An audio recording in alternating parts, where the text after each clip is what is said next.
Madam madam, అక్రమ సంబంధం తెలిసి చేసినా తెలియక చేసినా జీవితాలు ఇలాగే ఉంటాయి.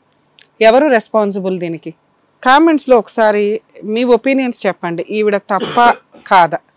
ఎందుకంటే 90% ఈ అమ్మాయిది తప్పనే అంటారు. తప్పే. చిన్న చిన్న విషయాలను అడ్జస్ట్ అవ్వకపోతే జీవితాలు సర్వనాశనం అవుతూ ప్రాణాలు కూడా పోతాయి. క్షణికావేశంలో క్షణిక సుఖం కోసం తీసుకునే డెసిషన్స్ ఎగ్జాంపుల్ ఇది. ప్రతి ఒక్కళ్ళు మేం కూడా అనుభవించే తెలుసుకుంటామండి అంటే జీవితం అయిపోద్ది. కాబట్టి చెప్పినప్పుడు వినండి. ఈ పిల్ల ఇక్కడికి వచ్చి ఎందుకు మాట్లాడుతుంది ఈ అమ్మాయి? అరే బాబు, నాలాగే ఎవరు ఇట్లాంటి దరిద్రపు డెసిషన్స్ తీసుకోకండి, ఇద్దరు పిల్లల జీవితాలు, భర్త జీవితం, ఉంచుకున్నవాడు అందరూ సర్వనాశనమే.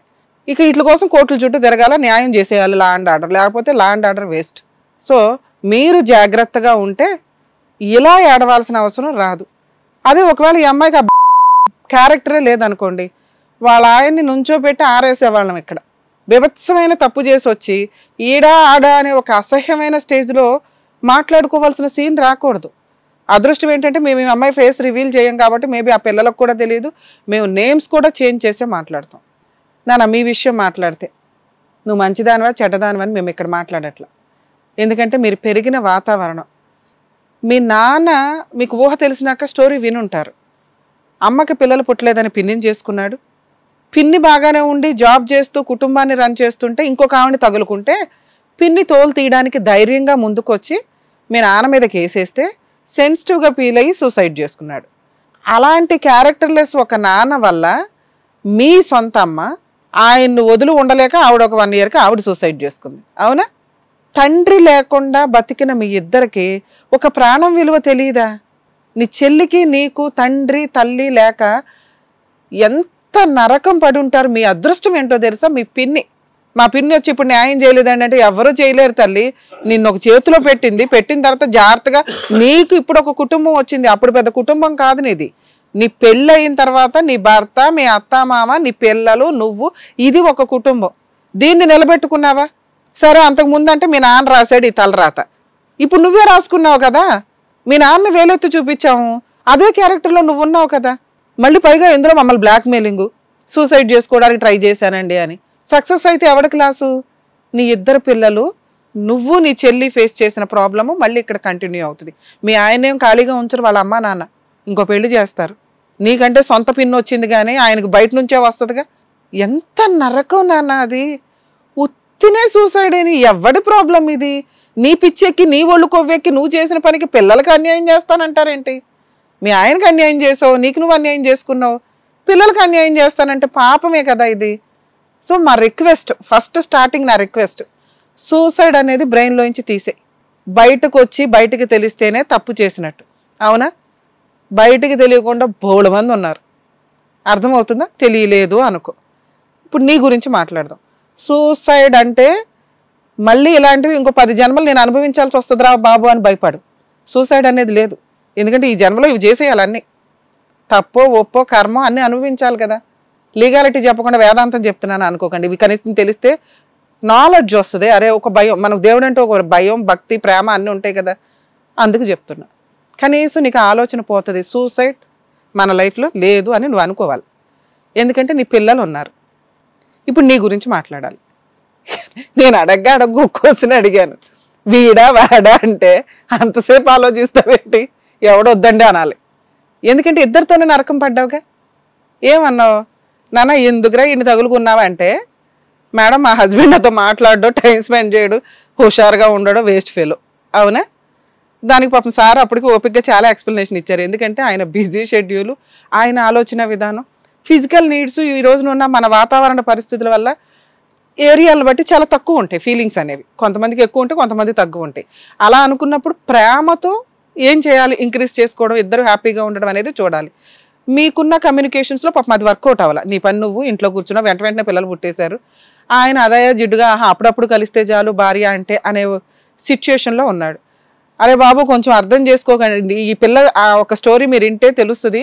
భర్త టైం స్పెండ్ చేయకపోవడం. ఇక్కడ భర్త మంచోడే, అత్తమామలు మంచోడే, కుటుంబం మంచిదే, ఈ అమ్మాయి కూడా మంచిదే. చిన్న టైం గ్యాప్, ఒళ్ళు కొవ్వెక్కి చేసినట్టు కాదు, మనకి చిన్నదే అనిపించవచ్చు కానీ అమ్మాయి అనుభవించేసిందిగా. చిన్న టైం గ్యాప్, భర్త టైం స్పెండ్ చేయకపోవడం, ఏం చేస్తుందని చూసుకోకపోవడం, కొంచెం మాట్లాడే విధానాల్లో కాస్త టైం స్పెండ్ చేసుకొని ఉండుంటే నువ్వు ఈరోజు నీ భర్త గారికి తగులుకునేదాన్ని కాదు. ఎవరికాళ్ళు రెడీగా ఉంటారమ్మా. అసలు 2 పిల్లలు, భర్త, మీ ఆయన ఆయనకి జాబ్ ఇప్పించాడు. అలాంటి వ్యక్తి ధైర్యంగా నీకు మళ్ళీ ఫోన్ చేసి లైన్ వేసాడంటే వాడు ఎంత చవటలాగా ట్రీట్ చేశాడో మీ ఆయన్ని, నిన్ను. అర్థమవుతుందా? మీ మధ్య ఉన్న గ్యాప్ని అతను వచ్చిన 1 monthలో క్యాష్ చేసుకున్నాడు. తెలిసిపోయింది స్టోరీ. ఓహో, వీళ్ళ ఆయనకి దీని మీద అనుమానం. నాకు ఆల్రెడీ ఒక కన్ను ఉంది కాలేజీ నుంచి ఈ పిల్ల మీద, నేను లాగేస్తే బయటకు వచ్చేస్తుంది. మేబీ స్టార్టింగ్లో నువ్వు వెళ్ళిపోతే అతను తీసుకెళ్ళేవాడు. కానీ కొన్ని రోజులే వాళ్ళకి అమ్మా నాన్న ఉంటారుగా. ఓ పెళ్ళయి 2 పిల్లలున్న ఆంటీల్ని సింగిల్ కొడుకు పెళ్లి చేసుకుంటాడంటే వాళ్ళు ఎందుకు యాక్సెప్ట్ చేస్తారమ్మా? వాళ్ళు రోడ్డు మీద పడేసేవాళ్ళు. నువ్వు అప్పుడే ఎవరిని అడిగినా ఇదే మాట చెప్పేవాళ్ళు. నువ్వు ఎవరికి చెప్పలా. సీక్రెట్, ఇవన్నీ సీక్రెట్గా ఉంటాయి, రహస్యంగా. అక్రమ సంబంధం పెట్టుకున్న వాళ్ళు ఎవరు ఏమీ ఎక్స్పెక్ట్ చేయకండి. ఒళ్ళు కొవ్వెక్కి మేము తిరిగాము మీరు తిరిగారా అని అనుకోవాలా. హక్కులు ఎట్లా మాట్లాడతారు? ఆ అబ్బాయికి ఏం శిక్ష పడదా అంటున్నావు? అతనికి శిక్ష వేయడానికి ల్యాండ్ ఆర్డర్ ఉంది, ఓకే. నీకెవరు శిక్ష వేయాలి? అతను డోర్ కొట్టాడు, నువ్వెందుకు తీసావు డోర్? నువ్వు డోర్ తీయకుండా ఉంటే ఆడి పాపని ఆడిపోయేవాడు, నీ లైఫ్ అయితే బాగుండేది కదా. డోర్ తీయడం చేసిన తప్పు. ఆ డోర్ కొట్టచ్చా మేడం అంటే కొడితే కేసు వేయాలి. అర్థమవుతుందో? డోర్ తీసి అన్ని పనులు అయిపోయినాక అయ్యయ్యో తూచండి డోర్ కొట్టాడు కాబట్టి నేను తీసాను అనకూడదు. అర్థమవుతుందా? అలా గ్యాప్ నీకు అర్థమైందా? ఎవరన్నా నీకు ఫోన్ చేసి సెక్సువల్ హెరాయిజ్, ట్రాప్ చేయడానికి చూసి ఇలా చేస్తే వెంటనే హస్బెండ్ సపోర్టు, ఫ్రెండ్స్ సపోర్టు, అమ్మా నాన్న సపోర్టు, అక్క చెల్లెళ్ళ సపోర్టు తీసుకుంటే మెయిన్గా హస్బెండ్దే తీసుకోవాలి. ఎందుకంటే ఆయనకి ప్యూర్, వీడెవడో మా ఆమెని ట్రాప్ చేస్తున్నాడు. ఎంత ముందుకొచ్చి సపోర్ట్ చేస్తారో తెలుసా? 90% అమ్మాయిలు చేసే పని భర్తకి చెప్పుకోకపోవడం. అనుమానిస్తాడేమో. ఎవడు అనుమానించడమ్మా? భార్య మీదకో, కూతురు మీదకో, చెల్లి మీదకో ఎవడన్నా వచ్చాడు అక్రమంగా అంటే ఎవ్వడు ఊరుకోడు, మనమేమీ చేయకుండా ఉంటే. అర్థమవుతుందా? ఇక్కడ మీ ఆయనకు నువ్వు ఆ రోజు చెప్పుంటే ఆల్రెడీ వాడి మీద ఒక గొడవ ఉంది అని తోలు తీసి ఆరేసేవాడు. నీకేమో మీ ఆయన ఇష్టం లేదు. ఇందా నుంచి నువ్వు ఎన్నిసార్లు మేము అడిగినా మా ఆయన గ్యాప్, మా ఆయన మాట్లాడడం, మా ఆయన టైం స్పెండ్ చేయడం, మా ఆయన అందుకే ఇంత బాగుంది. ఎలా కలిసారు నాన్న మీరంటే ఈ జాబ్ ఇప్పించాడు అంటే మీ ఆయన నిన్ను నమ్మి 2 పిల్లలు ఉన్న కేసులో అమ్మా నాన్న మీరు చూసుకోండి పిల్లల్ని, ఆ అమ్మాయి జాబ్ చేసుకుంటుందని పంపిస్తే అందులో నువ్వు చెప్పిన మైనస్ ఏంటో తెలుసా? నాకు జాబ్ వచ్చిన దగ్గర నుంచి మా ఆయన నా 15,000 శాలరీతో నేనే బతుకుతున్నానంటే ఆయన ఏమీ చూడట్లా. ఎక్కడికక్కడ తప్పు చూపించి వీడిప్పుడు కాదన్నాడని భర్త కావాలండి అంటే మాకేమీ ఇది లేదా మీ ఆయన బతుకున్నాడు అంటకట్టేయడానికి.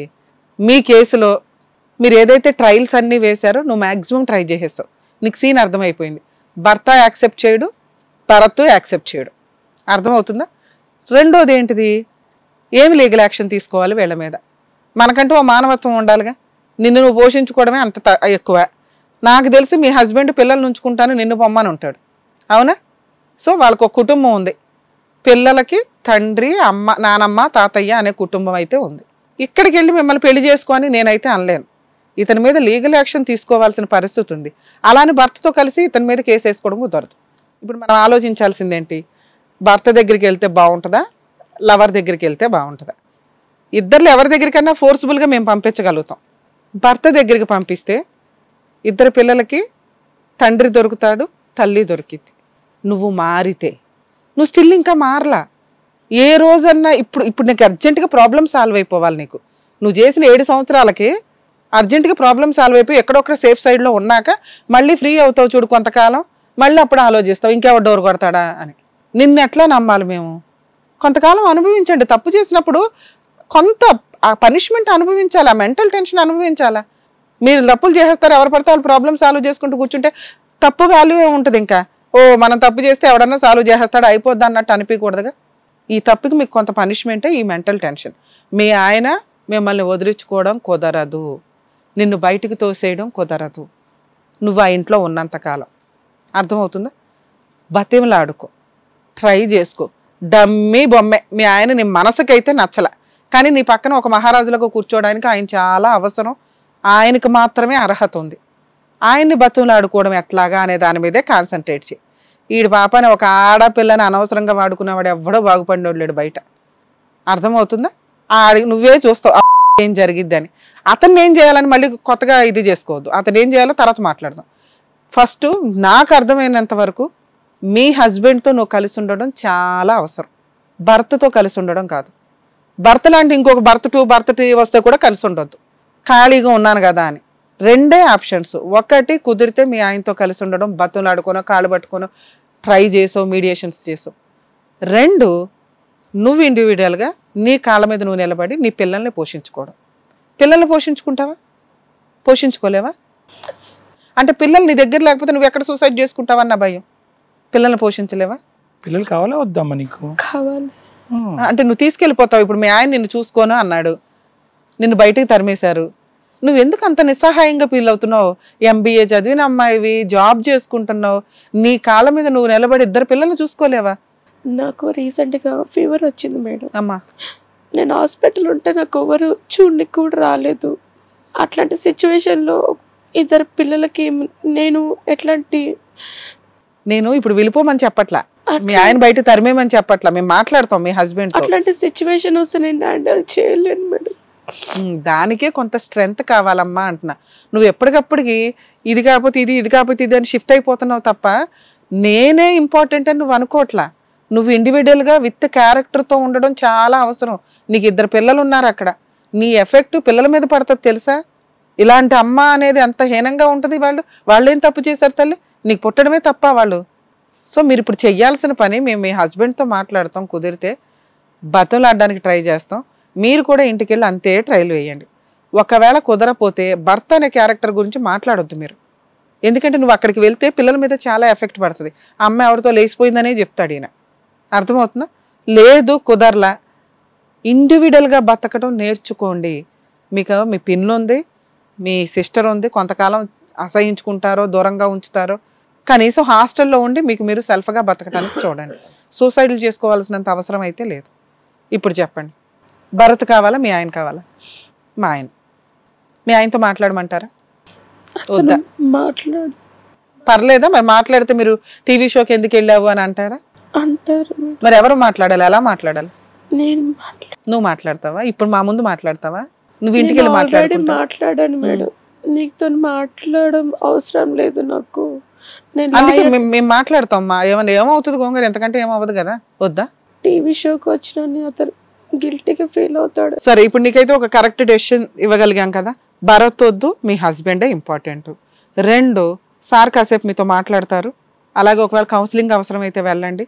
సూసైడ్ వద్దు, మీరు ఇండివిజువల్గా అన్నా బతకండి, మీ ఆయనతో బతకడానికన్నా చూడండి. ఇన్ కేస్ ఏదైనా సపోర్ట్ కావాల్సి వస్తే మాకు ఒకసారి ఫోన్ చేయండి, మేము వచ్చి ఏమైనా చేయగలమేమో కూడా చూస్తాం, లేదా ఫోన్లో అన్నా మాట్లాడతాం. సరేనా madam? Okay ma'am, thank you. జాగ్రత్త నాన్న, బాయ్.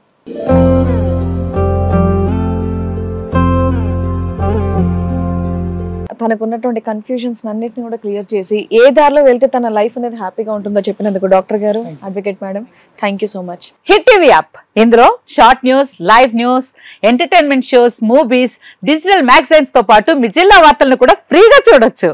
ఇంకెందుకు ఆలస్యం, వెంటనే హిట్ టీవీ యాప్ ని డౌన్లోడ్ చేసుకుని ఫ్రీగా ఎంటర్టైన్మెంట్ పొందండి. Hit TV app. Hit TV app. Please download hit TV app. Hit TV app ని ఫ్రీగా డౌన్లోడ్ చేసుకుని ఎంజాయ్ చేయండి. మీకు నచ్చిన ఎంటర్టైన్మెంట్ కోసం హిట్ టీవీ యాప్ ని ఫ్రీగా డౌన్లోడ్ చేసుకుని ఎంజాయ్ చేయండి. హిట్ టీవీ యాప్ ని డౌన్లోడ్ చేసుకుని ఆస్వాదించండి, ఆశీర్వదించండి. ఇంతమంది సెలబ్రిటీలు హిట్ టీవీ యాప్ ని డౌన్లోడ్ చేసుకోండి అని చెప్తున్నారంటే ఎంత మంచి యాప్ ఆలోచించండి. అమెరికా అమెరికా అమెరికా అమెరికాలో చదవాలనుకునే వాళ్ళకి విశ్వసనీయమైన పేరు మన శౌర్య కన్సల్టెన్సీ. UK లో 1 year masters, UK లో 1 year masters, 2 years work permit up to 5 years visa. Contact Shaurya Consultancy. Contact 89851 89851.